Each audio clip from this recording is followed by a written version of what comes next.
The number started? Okay. Good evening.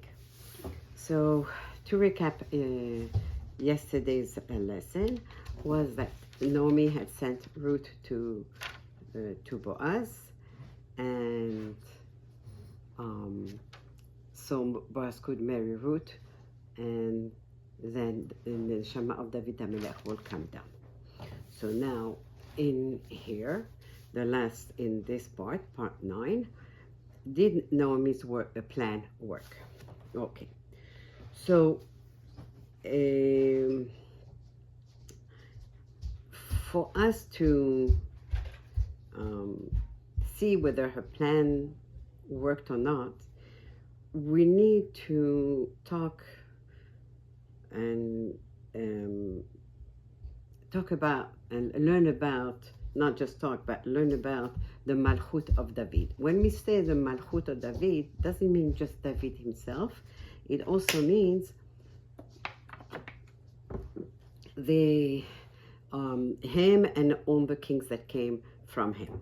Okay, so Chachamim compared the Malchut of David, the kingship of David, like the moon. So just as the moon at the beginning of the month, it's like a sliver, it's very small, and every day it grows until the 15th of the month. By the 15th of the month, we get a full moon. And then again, it starts to get smaller and smaller until the whole cycle starts all over again.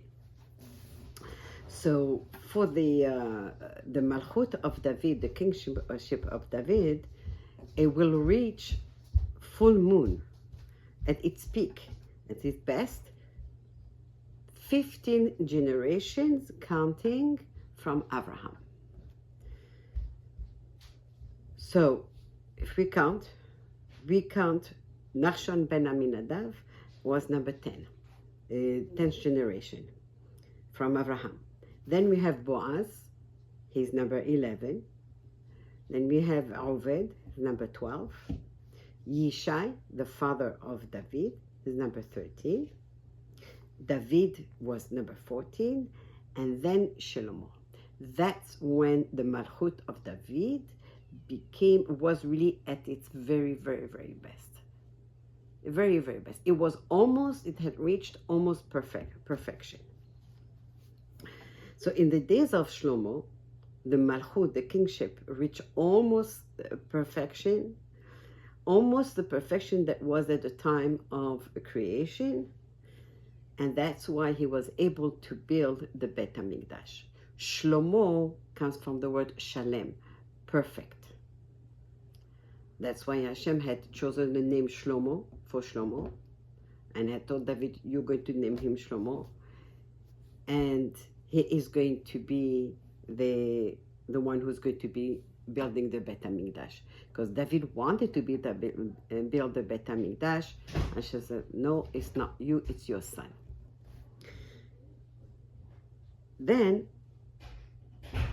now that we know this little introduction about the Malchut of David, now we're going to go back to Ruth and Boaz. So if you remember, Ruth and Boaz are in the granary, and she proposed to marry him, right?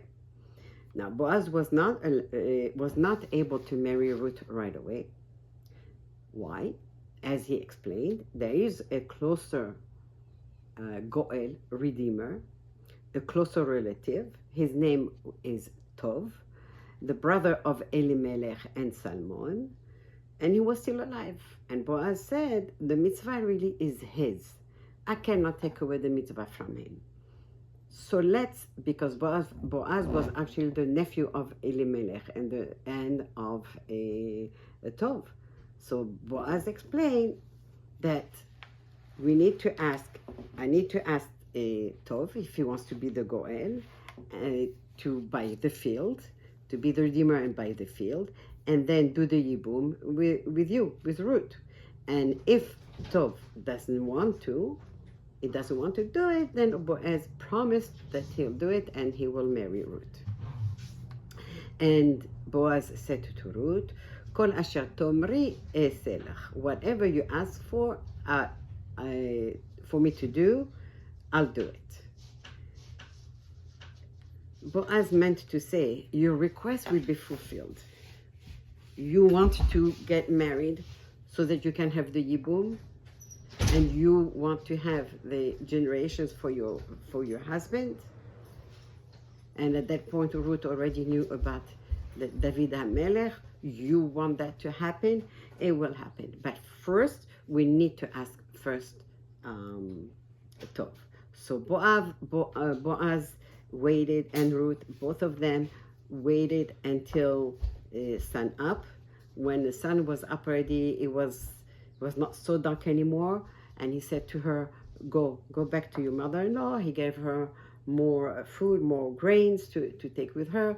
He didn't want her to go during daytime, where people would be already out on the street and they would see her, and people would start talking, oh, where was she that she's coming out so early out on the street, right? So he was really worried about her reputation. Ruth went back to her mother-in-law with the grains, and Naomi asked her, so what happened? So Ruth explained what happened, what Boaz said. And Naomi calmed her down. She said, now I know I'm calm, and I know that if Boaz promised that he will take care of the matter, then don't worry about it. It will be taken care of. Boaz is a man who keeps his promises. Then in the next section of the Megillah, we learn that Boaz called the Sanhedrin, that's the highest court. He called all the judges, and he explained to them the matter regarding Ruth and the mitzvah of Yibum. Then Tov was called to the Beit Din, and he was asked to be the Goel for the field, the redeemer for the field. And he said, oh, I have no problem. Sure, I'll be the redeemer. But then he was told that he also has to marry Ruth to do the mitzvah of Yibum. At that point, Tov said, oh, I can't do that. I come from such a good lineage. I can't. I cannot marry a convert and a woman from Moab. She's not allowed. But yes, this had been clarified, that yes, Ruth was allowed to be accepted as a convert, but he refused. Since he refused, and then he could not do, he didn't want to do the Yibum, so he had to do Halitza, where he had to take off his shoe and she had to spit on his face, because he refused to do the mitzvah. So now we learn here, when someone refuses to do a mitzvah, look what happens. Tov refused to do the mitzvah of Yibum. Because of that, after this, when the Megillah speaks about him, doesn't call him Tov by his name, but calls him Mr. So-and-so, like he has no name. He doesn't have a name. It was stripped of his name. Since he put like the mitzvah to shame by refusing to perform it, so he was stripped of his name. Was put to shame too. Midah keneged midah. And then the Megillah tells us that in that case, then Boaz married Ruth, which paved the way for the neshama of David to come to this world. So now, tomorrow, Be'ezrat Hashem, we learn about how the neshama of Machlon was able to have the nachat it deserved.